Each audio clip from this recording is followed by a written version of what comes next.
Then you should be welcome to the 252nd episode of Podcast Juventus Club Svezia, and this time I have Francesco Giudice here. Welcome. Thank you. And I get the info about you from your boss at the restaurant, Olli, and Oliver Ingrossos, who were a guest last week, and he told me that you're a Neapel-born Juventino. Yes, exactly. That's something really difficult to find actually nowadays. Yeah, and how did it come that you started to support Juventus down there? Well, I mean, I'm from 93, and when I was like 5, 6 years old, it was like the time of like Zidane, of course Del Piero. So Juventus was one of the best team like actually in the world, because they were like winning Champions League. Naples, actually I didn't remember if they were still in Serie A. Yeah. And I had like a cousin who is almost the same age as me. So we grew up together, and he was like a Juventus supporter, and so we just growing up watching Juventus, and then that's why I became a Juventus supporter. And how about your other relatives? Are they football supporters or no? Well, there is like I have a brother who actually he was a Juventus supporter like me when he was a child, but then growing up he just quit, let's say, the Juventus, and he started to support Milan. So Okay. And then my father is of course like supporter of Napoli, because he grew up like watching Maradona, so Yeah. so let's say that it always has been like a fight inside the family, for the different faith, Milan, Juventus, Naples. So it always has been a bit difficult. Yeah, a big rivalry in the family then. Yeah, exactly, a big one. And you came from Italy and moved to Sweden. How is the what you call it, the culture in Sweden? If you talking about the one in Italy. I mean, of course, like Italy, I think it's you can compare Italy, the culture of about football, to I think any country in the world. Even maybe we're close to Argentina for like the culture, because like for me, for example, but I think it's all Italy in general. Like your feeling change a lot if you are like if you are a football supporter, So you can be angry for all over the week if your team lose, or you can be happy all over the week if your team win. So that's the thing. We are really in symbiosis with our team, Yeah. our football team. So especially the more you go in the south of Italy, the more you feel this like passion about football. So everything goes around football, all the week talking about football until you arrive to the game, and then you feel it and you live it differently. So yeah, I would say that especially when I was at the high school, to me it was it was tough, because Juventus in 2006 he went back to Serie B because of Calciopoli. So for me it was the high school years was were really tough, because we weren't let's say in the elite of the football for a while. So but yeah, that's almost the culture in Italy. Here in Sweden it's more easy, you go to the stadium, but it's not something that you live for. So I think it's almost this. It's more hot dogs and beer and just watch the football game. Yeah, exactly. Even if I wish I would like to join a football match, but I don't know here in Sweden if I should follow Hammarby or Eiko, Here in Södermalm, it's almost in Stockholm, it's almost like this, you have Djurgården, you have Eiko, you have Hammarby, and everybody, let's say I'm still trying to understand which one I should support. Yeah, and how do you follow the Italian league? Do you watch any games with Oliver, or do you do it solo? I don't know. I mean, at the moment, it's still difficult to find the time between me and Oliver to watch a match together. Yeah. We are still trying to find because let's say that when I'm off, he's busy for something, or he's free, I'm working. So it's always tough to find we're still trying to find the right time to watch a Juventus football match together. So at the moment, I'm just there is TV Fira, so Yeah. I just watch Juventus on TV Fira, and that's it. I'm still struggling, of course, because I understand Swedish, but I don't talk that good Swedish, so sometimes it's tough to listen the people talking. Yeah. When you watch the match, but yeah, I'm trying. I'm keep going. You have to stream Sky Sport Italia or DAZN or something like that. But this kind DAZN or Sky Sport Italia doesn't work in Sweden, because I don't really understand all the problem that they have, so that's why I subscribe to TV Fira, and at the moment it's totally fine. I have some issue with the Champions League. Yeah. But if I'm lucky, I can watch it on Amazon Prime. So at the moment, I fix like that. Yeah, I think it's good we talking in English too, because as you said, you don't talk that much Swedish, and I start to learn Italian in April or something like that, and I could talk a bit Italian, but I don't think the listeners want to listen to me talking about. Not yet. Not yet. Maybe we should make an Italian podcast. So next year maybe. Yeah, exactly. and back to Juventus. What's your thoughts about the? It's 1/3 of the season now with Thiago Mottas at the head of the team. What do you think about the start? Okay, so honestly, of course we know Juventus. You don't have time. You just have to win. So we know the story about Juventus. Yeah. Because it's always has been like that. With every time we change, with Sarri, with Pirlo, whatever who was there, Allegri when he came for the second time, you don't have time. You just need to win. So I understand this, but I also understand that we change a lot, because before we change all the area, the direction area, we got Giuntoli, and then we got Thiago Motta. We changed a lot, because almost all the I would say the 11 are almost all new. Yeah. So when you change a lot, of course you need time. And Thiago Motta, of course, he has ideas that are completely different from Allegri. I never been I want to say honestly, I never been a fan of Allegri. Never. No. To me, I didn't like him, even if he is a good coach, but I never liked him. And to me, Thiago Motta is not just somebody who you can build up and put a really strong base, but also his ideas are really nice, because you can say that because you from Bologna, from Spezia, he really has a really good idea. And I think if we give time to him, I think we can really find I don't know, we can have a really nice future. No, so we cannot, to me, in my opinion, we cannot judge him in these 3 months, 4 months. Also because as everybody see, we got a lot of injury.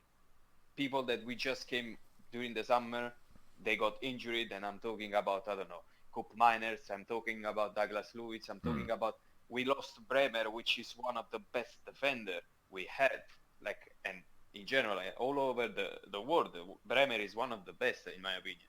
So we lost him, and then, we got Nico Gonzalez, that was amazing at Fiorentina, but since he came, he broke.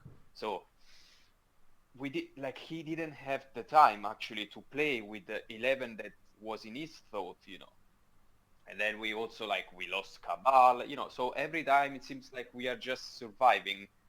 Milik, which was like the second striker, so we just keep going with Vlahovic, which still again like I don't like him because I think it's a bit overrated, Vlahovic, honestly. Yeah. But that's my opinion. So nobody has to be agree with me. But so that's the thing. Like he didn't have all the players that I would say that the Giuntoli gave him because of the injuries. And then we started to have all back, like all the players came back from the injury. So, it needs time. That's the thing. And also we're playing every 3 days because of the Champions League. So it's not the best period and the best moment for him. But I'm sure that like he has like a 3 years contract. So I'm sure that if we give him time, slowly, but he can build something really nice, really good. And I think the future is on our side. But that's the thing. He needs time. And even if at Juventus you don't have time, I think if we're gonna step back and give a bit of time, we can see like a really nice, really good things in the future. Yeah, if you take like the era of Andrea Agnelli, we have Conte 3 years, we have Allegri 5 years, and we have Sarri 1 year, and then we won 9 Scudetti all over those years, and then Sarri 1 year, Pirlo 1 year, then back with Allegri 3 years with we won the Coppa Italia, but not the Scudetto. Do you think the new board have patience with Thiago Mottas now? Honestly, I think so. Like, like during the week, with the Champions League game with Manchester City, John Elkann was there, and then he came to he's really like present in in this period, and everybody is giving their trust in Thiago Motta. Giuntoli is also trusting in Thiago Motta. I think there is trust, even if the supporters on the last game against Venezia, there were a lot of there was a lot of disappointment. Yeah. But still, I think that it's not like how to say it, like you feel that there is like a project. It wasn't like Sarri or with Pirlo that it was something that okay, we want to start a new project, but then at the end you didn't feel that it was like a real project. Even if they put like a new coach on the Juventus bench, while now it seems like there is a real project, there is a trust. So I think the only problem is that what I would like to see is somebody like a real president at Juventus, because the one we have now it seems more like people that just has chosen not because of their background, but just because they are good at I don't know, at contability or economic, this kind of thing. But Just a businessman. Yeah, just a businessman, like with Ferrero, the president, which I never heard about him before, or Scanavino, which is the general director. I don't know, like I would like to see somebody like Del Piero, Platini, these kind of people that has a Juventus strong background and has experience as a footballer, so they really know they really know football. That's the thing. That's the only thing I think like Juventus is missing now. Even if they choose Chiellini, he came back, and I think he's like a sort of right hand between of Scanavino. So I would say somebody who I would say put together like the team to the to the board, let's say. So, but still, I would like to see somebody like them, the Piero, Platini, or I don't know, somebody else also, but somebody who has Juventus in the DNA, somebody who knows what Juventus is. But except for that, I think we are on the right road, I would say. Do you think like Milan did with Maldini, who was not the president but in a position like a sporting director. Do you think you can burn the bridges if you take like Del Piero as a president or a vice president or something, and the football results don't go our way in that period? Do you think he can like burn the bridges to the club then? I don't know, because for example, in my opinion, like until Maldini was there, Milan was really good. Like they won the Scudetto. They have been like to the semi-final in Champions League. They were building something great. Yeah. But I think that like later, when the board, when the president, when the owner understood that Maldini was bigger than them, even if he wasn't the president, actually, I think that's what they got. What they did. They just put him out, out of the door, because maybe they don't like that Maldini was like a big present, and that's what I think Juventus, like John Elkann, is scared of. That's why I don't think they gonna take Del Piero, because Del Piero is bigger than anybody. You know? Yeah. And I think they would be in the future, like they can be afraid that a person like Del Piero could be like president of Juventus, because he's such a bigger, like a big person, like a big present. That's the thing. Like when Andrea Agnelli was there, he was like, he always said, and we all know that, people come and go, player come and go. What it's really important is the jersey, like it's Juventus. Then everybody can come and can go, and in the good way and in the bad way, let's say. So that's the only thing that make me feel like and make me think that Del Piero will never come as a president, because they are afraid that such a really big figure like him can I don't know, can be, I would say, can hide some stuff, or can hide the real,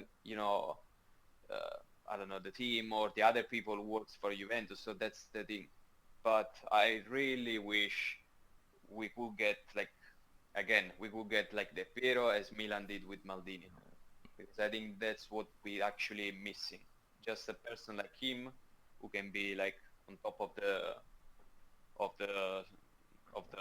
Juventus, Yeah, and it's more, how you say, more safe to have Giorgio Chiellini in the role that he has gotten now, because of his economic education.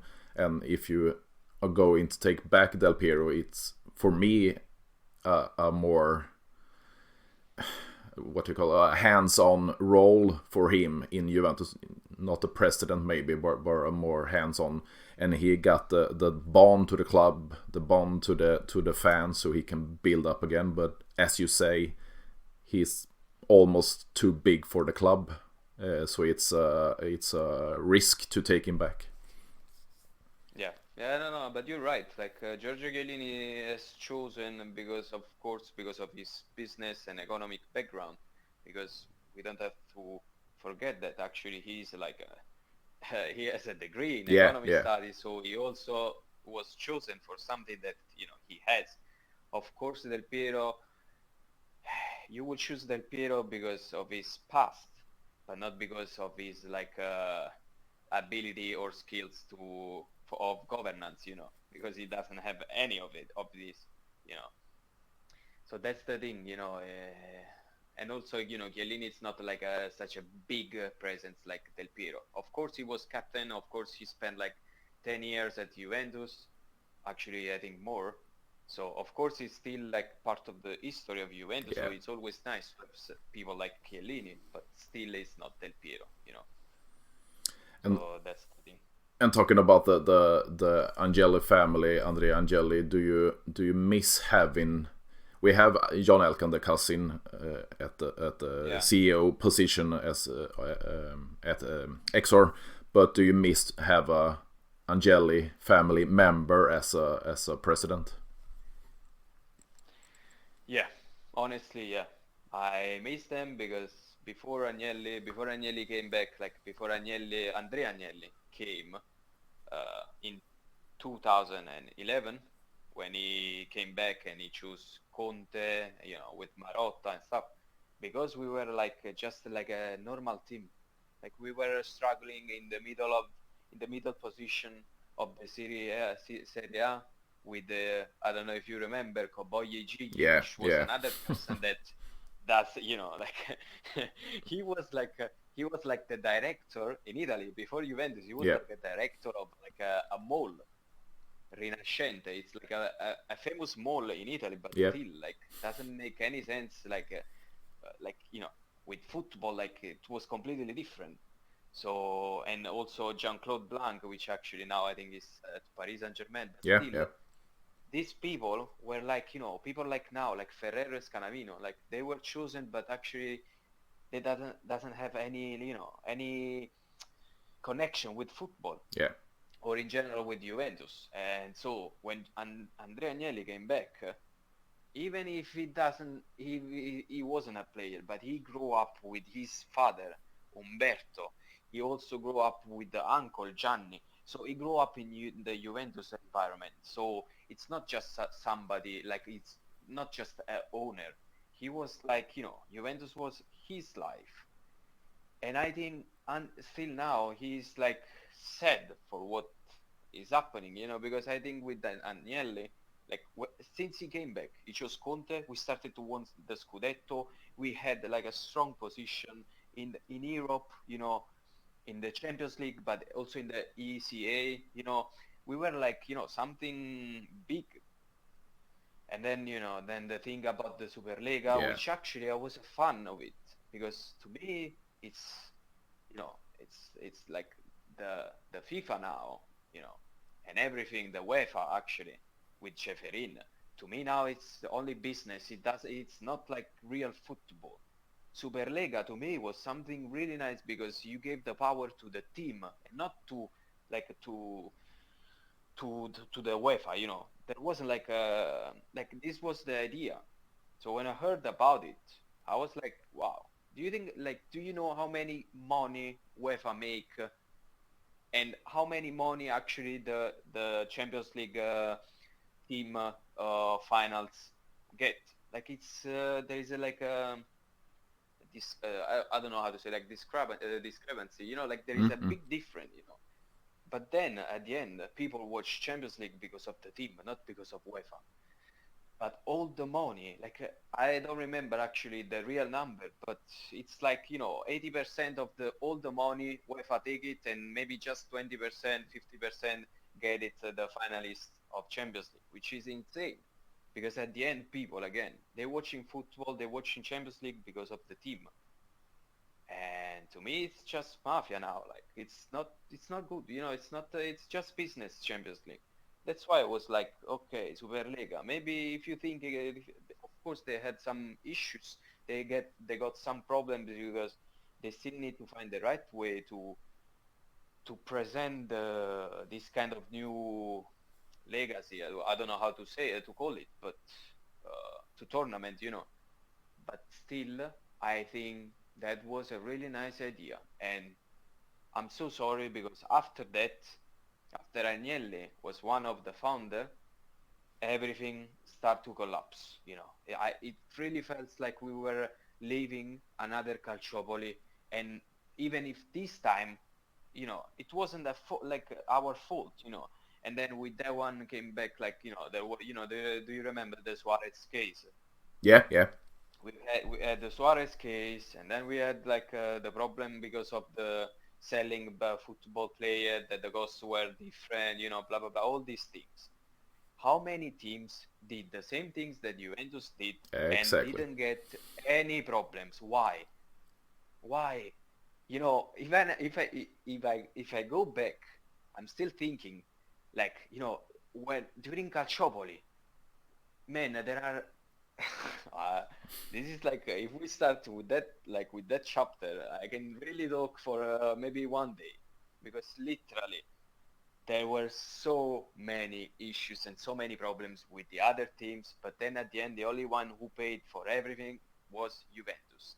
And also now, 2 years ago, when we got, it was last year, 2 years ago, we got the the problem, the issues, and we got points removed and stuff. There are other teams who did the same things that Juventus did, but nobody says anything. Nobody says anything. So, to me, after a while, I think it's just, they don't like, I don't know, maybe I understand that everybody, like, in Italy, Gianni Agnelli always said, there are people who support Juventus and people who hate Juventus, That's the thing. That's I think it's just that they don't want that Juventus win anymore. So every time Juventus is like on the top, they always find something that can make some problem for Juventus, because otherwise it's insane. It's insane. Yeah, I remember those last years with prosecutioners who were supporters of Inter and Napoli, and they said fuck Juventus when they were prosecuted for it. Man, it's I read about Osimhen. Yeah. Like seriously, the Osimhen case, they sell it Osimhen in change of 15,000 million, and the other 30 million was 3 players of Naples from the youth team. Yeah, Primavera. Primavera. Football player that now they are not even playing anymore. They are not playing anymore. So it's seriously, it's, if we're gonna talk about this, it's that we can talk about Inter, about they sold to Chelsea Casadei, a player from Primavera from Inter. They sell it to Chelsea for 30 million euro. How can you sell a player from Primavera to a Chelsea for 30 million euro, even if he never had one presence with the first team? How can you sell it for 30 million euro? So honestly, it's and they didn't say anything. But then when we sold Sturaro for 16 million to Genoa, no, it's not possible. It's not possible. Okay, whatever. Sturaro that actually was playing with Juventus. It wasn't in the 11 starts, but still he played in Champions League. He scored. I remember that he scored against Bayern Munchen. So still, at least we had somebody who was playing in the first team. Casadei never had one appearance in the first team in Inter, but he was sold out for 30 million euro. So that's the thing, So yeah, and the if you talk about the Calciopoli and now the whole thing, it's the love of wiretaping of directors of Juventus, because I remember when the thing came about now with the boosted up available of the players. Everyone does the same, but they have wiretapes of Juventus director who's talking about it in codes.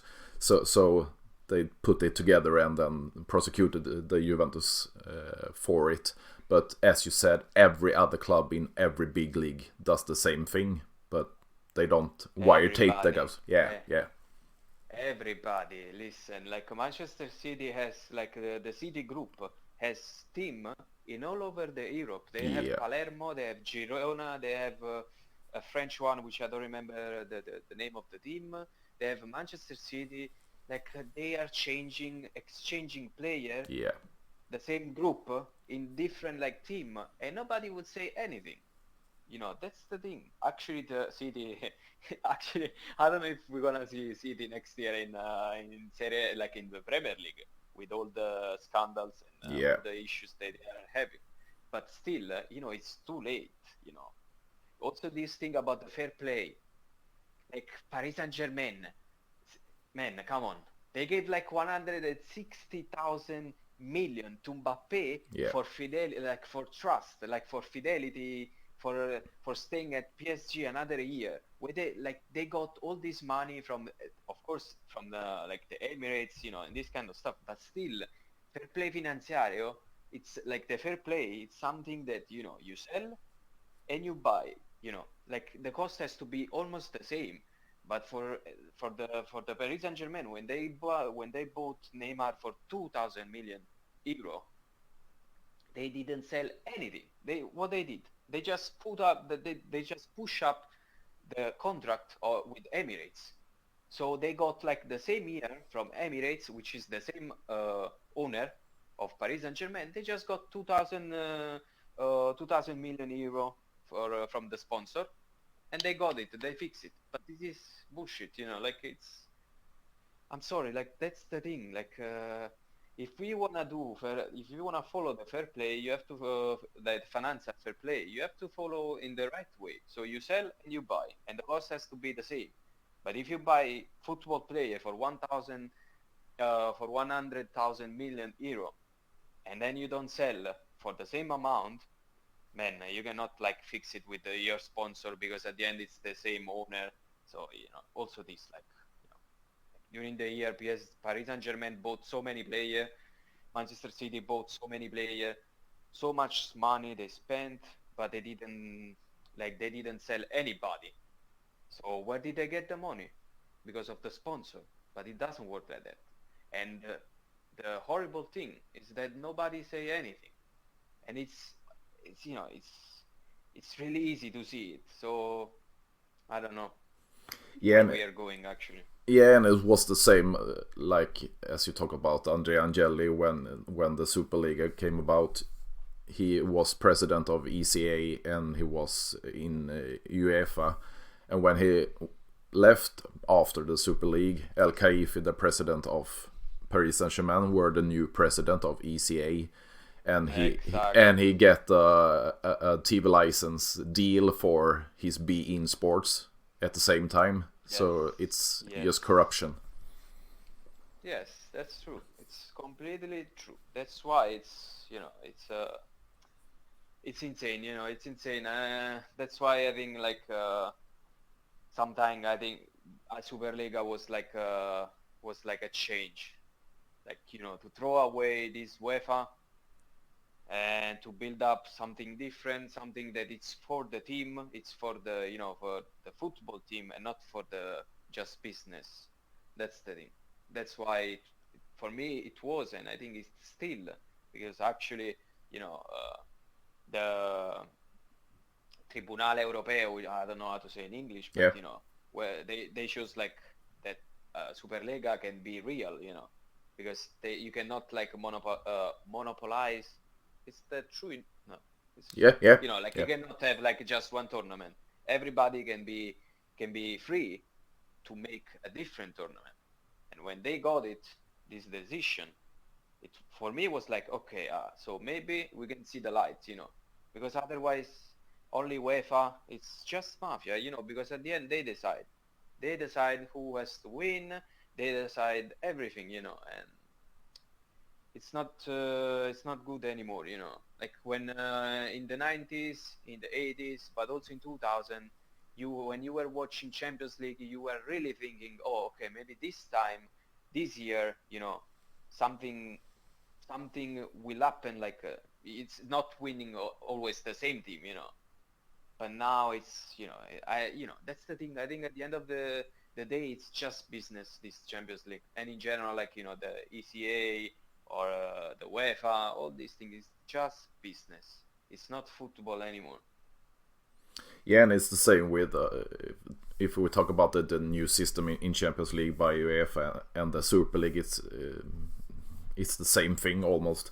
And the new FIFA Club World Cup, I saw the when they announced that Inter Miami was the second last team in the tournament.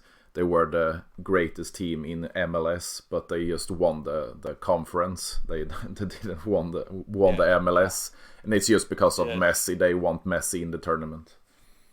Exactly. That's the thing. That's why I'm saying it's just business.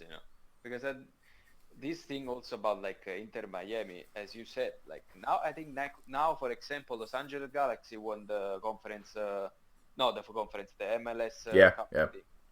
Yeah, with Royce, you know. Yeah, but this thing, you know, I don't understand it honestly. This thing about yeah, of course, because Beckham is the president of Inter Miami, because Messi is playing there, it's Suarez is playing there, you know. So for them, it's more like okay, it's more. It's better if a play, if like a team like the Messi team is going to be in the World Cup instead of I don't know Cincinnati or Toronto, for exactly. example. You know? Yeah, I know, but yeah, yeah, because actually the new system Champions League, it's almost the same idea that Superliga have. Yeah. If you see like how the Superliga was built and the ideas, it's actually the same idea that Champions League, like the same system that they put now with Champions League. So like the UEFA just stole the idea from Superliga, and they just try to make it real.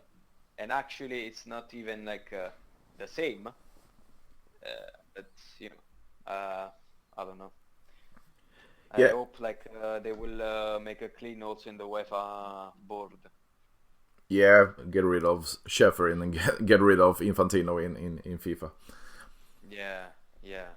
And back to Andrea Agnelli, what do you think about the he came in like 2010, 2011 and built a new arena, the new headquarters and everything around, started the next gen team, started the women's team, then the Super League, then the changes of the stripes of the shirt and the logo.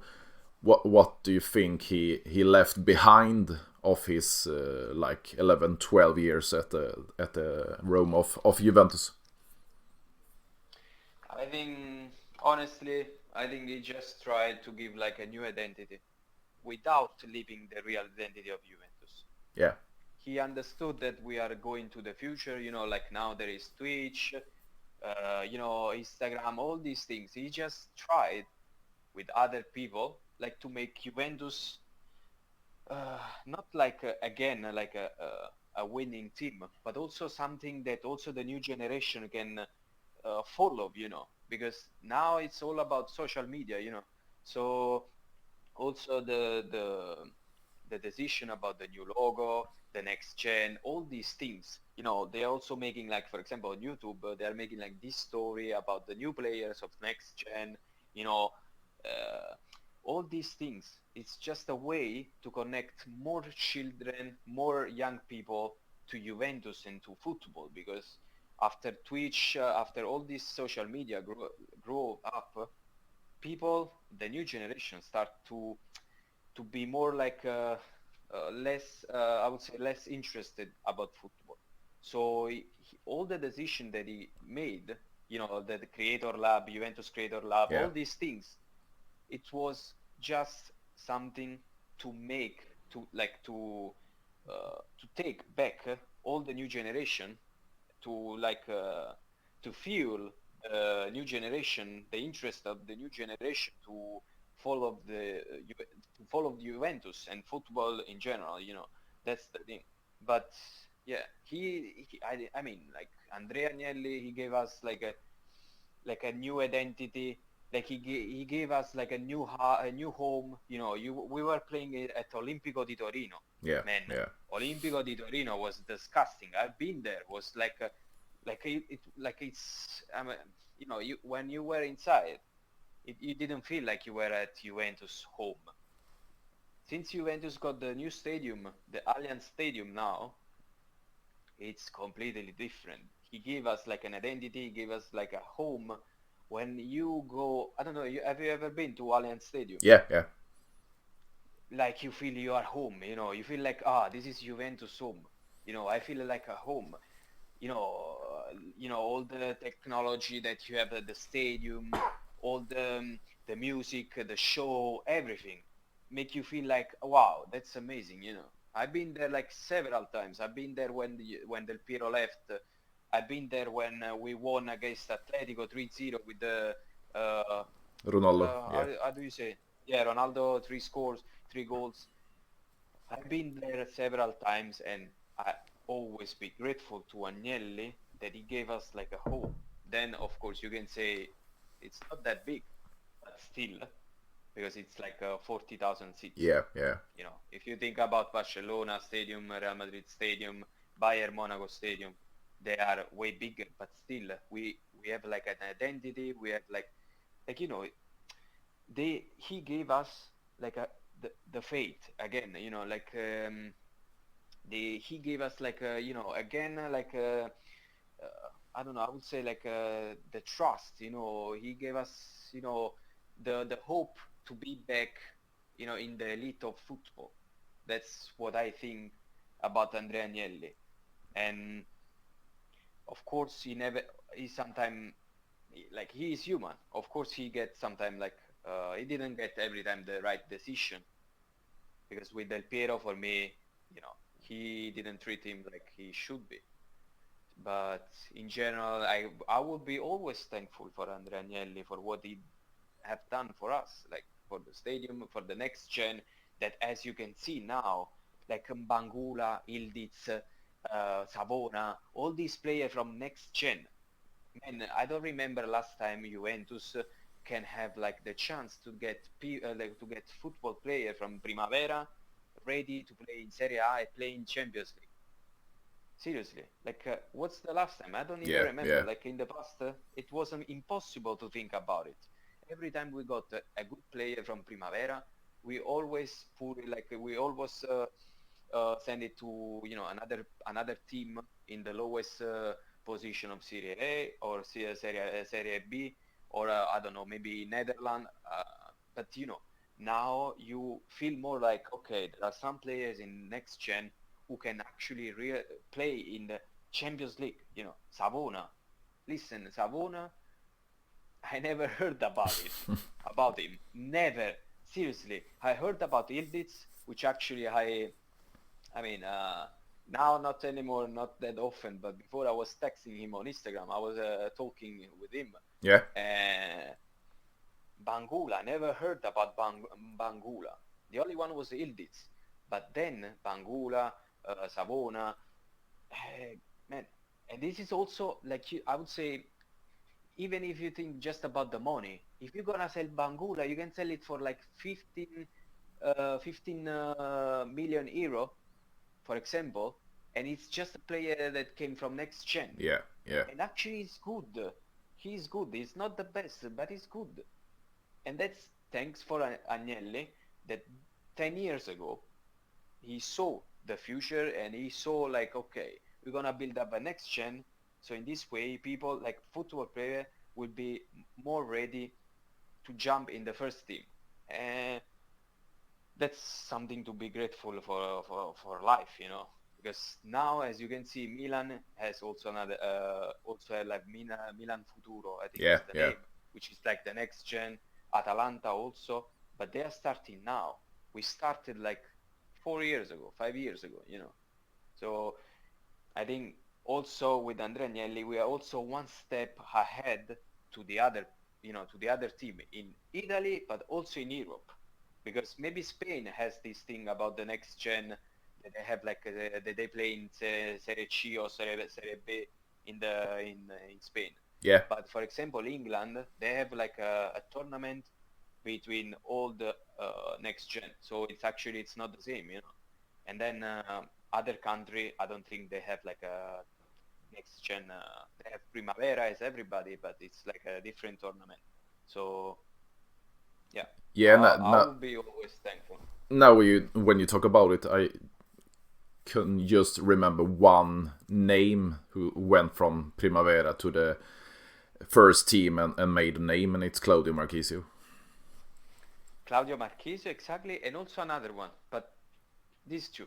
One, Claudio Marchisio, and the other one, Ciro Immobile. Yeah. And actually, Ciro Immobile, if you think about it, Ciro Immobile didn't have like a real chance to Juventus. No. If you think about it. He went to Siena and then around Italy, you know, but he didn't get, but still, unless you were really, really good, like Marchisio or like Ciro Immobile, from Primavera, he didn't have chance to to go to first team, unless you were really good like Marchisio or Ciro Immobile. But that's the thing. Now you have it, and this is something, even if you think just about the money that you can make, it's amazing. But still, it's not just, for me, it's not about the money. For me, I'm an old romantic. Like, to me, people that jump from next gen to the first team and can stay and can win and can play for Juventus, it's priceless. Yeah. It's priceless.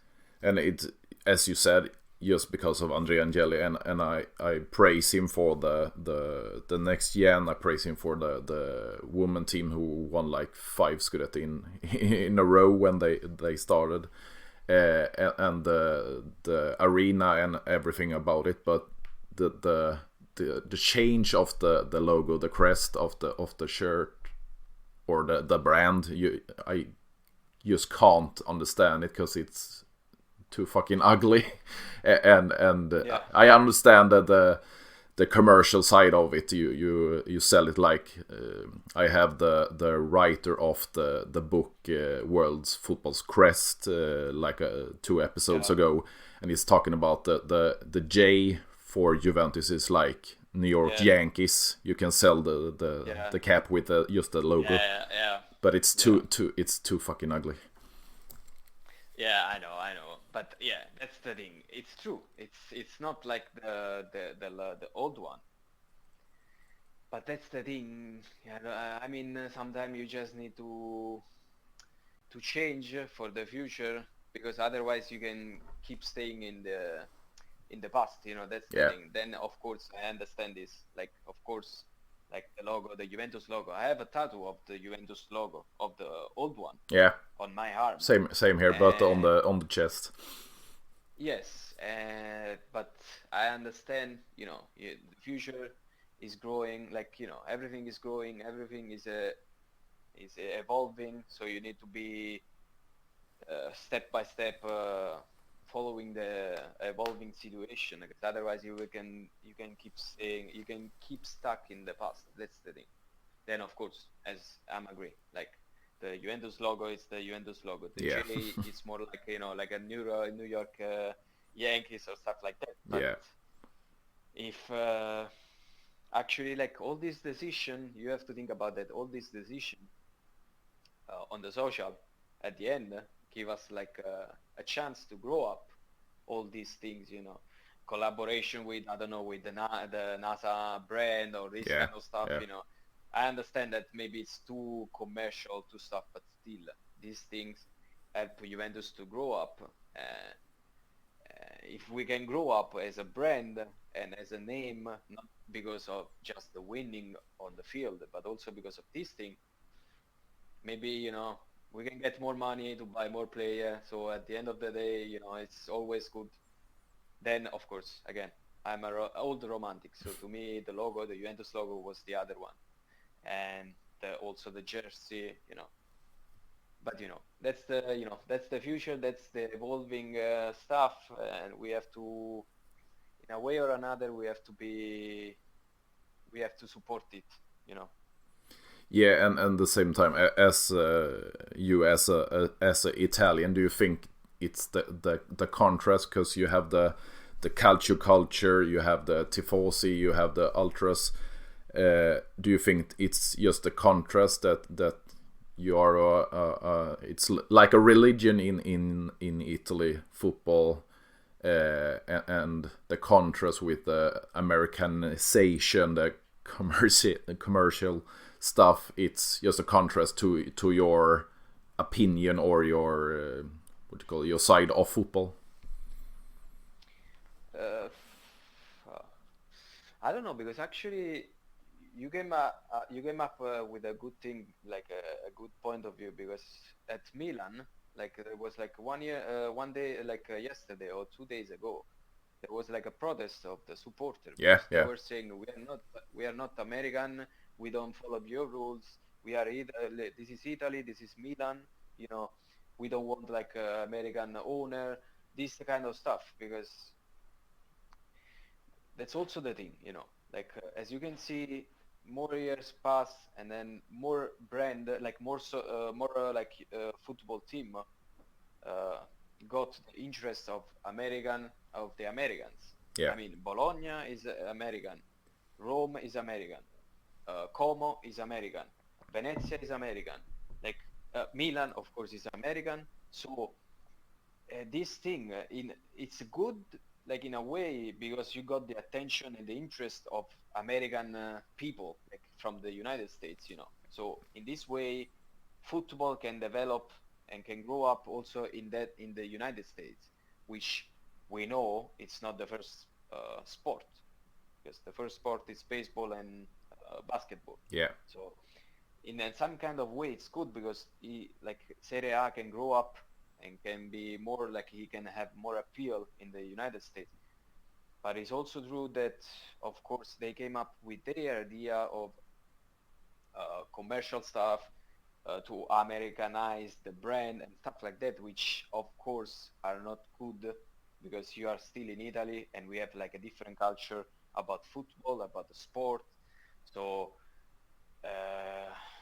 in this kind of way, I think as soon as we have John Elkann, so we have somebody who's like belong to the Agnelli family, I don't think we have to be afraid too much about these things of the Americanized brand, you know. Yeah. As they are doing with the Milan or with Como. That if you see Como match, every time there are different actors from Hollywood watching football, like people that, you know, like actually yesterday there was like at Como versus Rome, there was like the actor Fassbender, I don't know the name, but you know, the one who it was character, Adrian Brody. I think so. Yeah. So, yeah. But you know, these kind of people that actually with football are completely like, you know, are two different worlds. Yeah. Yeah. And they're trying to keep these people, like this actor from Hollywood, to make it more fancy, you know, the brand or the football team, which actually it's stupid, you know, it's so stupid, you know. So in this kind of way, again, I think like as soon as Agnelli is still like one of the Agnelli families, the owner of Juventus, I don't think we have to be afraid of you know, of these things to Americanize the brand and to make it more like more fancy for the Americans or this kind of stuff, this kind of things. Even if I understand that they are trying to go in a way where I would say that, of course, I understand that they are I mean, I don't agree with this, but of course I understand that they are trying to limit a bit the ultras, because they want like to keep the stadium more for families and less for the ultras. I don't know if you ever been in Napoli, like at the stadium. No. Yeah, like it's insane. There are part of the stadium.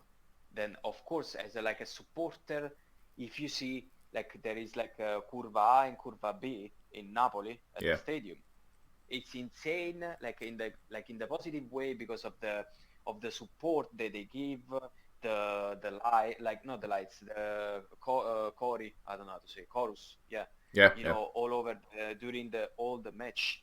But I wouldn't say that I feel safe being there. That's the thing. So I understand that they are trying to make it the stadium more for you know, more for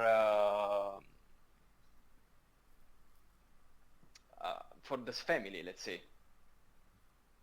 But still, I think there is some part of the stadium which is for the ultras, for the supporters, and you need the ultras and their voice and the flag and everything, because you know, they are the one who animate, they are the one who give like the fuel, like the fire during the match with the chorus and stuff. So that's the thing. Again, I'm open to the development, to, you know, to make the brand more international and stuff, but there are also some things that you cannot change and you don't have to change, you know. Yeah. Before I let you go, I just want to ask you about, we talked about you didn't like Massimiliano Allegri, and now we have Thiago Motta. I read a lot of comments on my site and any sites about Juventus. They just started to compare Allegri with Thiago Motta with the points, like 1/3 of the season and such. Do you think it's fair to Thiago Motta that comparing them to Allegri were our coach for 5 years and then 3 years? Thiago Motta, this is his first big team. We have a lot of new players that, as you said, all the injuries. Do you think it's fair to compare them now? No. First of all, they compare like they compare last year, Allegri last year to first year of Motta, which to me is unfair. Because if you want to compare the years, you have to compare the first year of the second time Allegri came. Exactly. So the first year of the last 3 years of Allegri to the first year of Thiago Motta. And if you compare it, I think I saw it like on a video on, I don't know if it was YouTube or Instagram, but they were comparing the points, and actually Motta made more points. They got like the defense got less goals, and that we score more goals. So this is the comparing that you can make. But again, like to me, like you cannot compare because they are different. You know, they have different players, they have different opinion and different ideas about football and how to play. You know, you cannot compare it. Like I would say that, you know, when Allegri came back, he doesn't have actually any idea about anything. Like it was like, do you remember Kostic? It was always pass the ball to Kostic, cross, and pray that somebody score. You know, that was the game that Allegri made when he was at Juventus the last 3 years. I'm sorry, but it's true. They just every time was pass the ball to Kostic, cross, and we would see. Now it's more like, you know, you know, also this thing that the player has to cover the position on the field. So it's not about saying, you know, like you are a defender, you stay in defense. No, you move, you know. When you see like Kalulu or when you see Cambiasso going in the midfield, you know, covering some area of the field, you know, it's more, you know, it's everybody play different role during the game. But this is something that, of course, it's completely different from the idea we had before. So you can, again, it's about time. You cannot compare them because Thiago Motta is trying to give like a new soul, a new idea of football to the players. And this is something that you can get it after a while, especially if you have a lot of injured. So they are coming back. You have to give them time. Then I understand like there are a lot of negative comments, but it's also true that if you are a bit like if you are a bit, I wouldn't say intelligent, but you know, if you think about it, it's true. It needs time. It needs time. You know, Roma wasn't built in a day, and not Juventus as well. So just give him more time. You know, at least give it this year, and see at the end of the year what he did. You know, maybe he will not win the Scudetto, which actually I think Atalanta's gonna win the Scudetto, and I think they deserve it. But, you know. And if you talk about the Giuntoli came in like last year with Allegri as a coach, and then he did all the transfers this summer. Give him like a year to complete the squad, because as you said earlier, we just have Vlahovic as a center forward. We didn't have Milik all season, so make him do a few more transfers and Thiago Motta to give him time to have his players back from injury. Then I think we should see another Juventus. Of course, and give him like now in January we're gonna have, I think they're gonna buy another defender, maybe another striker, or maybe two defender, I don't know. So give him an year, and we will see. You know, after it's okay to judge if we reach like the first 4 position, if we go until the end of the tournament. You know, give him more time. After 1 year, then you can say, okay, what he did, you know. What he won, how Juventus is playing, but still, it's like a 3-year, I would say a 3-year project, because Thiago Mottas signed for 3 years, so at least give him time, because of course we won the league like 8, 9, how do you say, like Nine so years in a many row. years, Yeah. yes, in a row. But this is an exception. It's not something that has to happen every year, because of course it's not possible, because there are other teams, you know. So of course it was something special that you can never do again. So that's the thing. So to me, it's okay. We will not win the Scudetto, we will not win the Champions League, but at least if there is a project and we Yeah. are trying to build something really strong, it's okay. It's okay. Like, you know, we have been like in years where we have like Del Neri. Yeah. Where is Del Neri? Who is Del Neri? You know. Then we have Ciro Ferrara. Then we have Ranieri, which actually Ranieri was really nice. He's still really nice and really Yeah, good coach. yeah. But you know, we survived in years where we didn't have any project. We were just buying football player just because we were having coach without having like a real project. So now that we have a project, let's believe it. Then at the end it doesn't work. Okay, we will find another way. We'll find another coach, another player, because we are Juventus. But still, you know,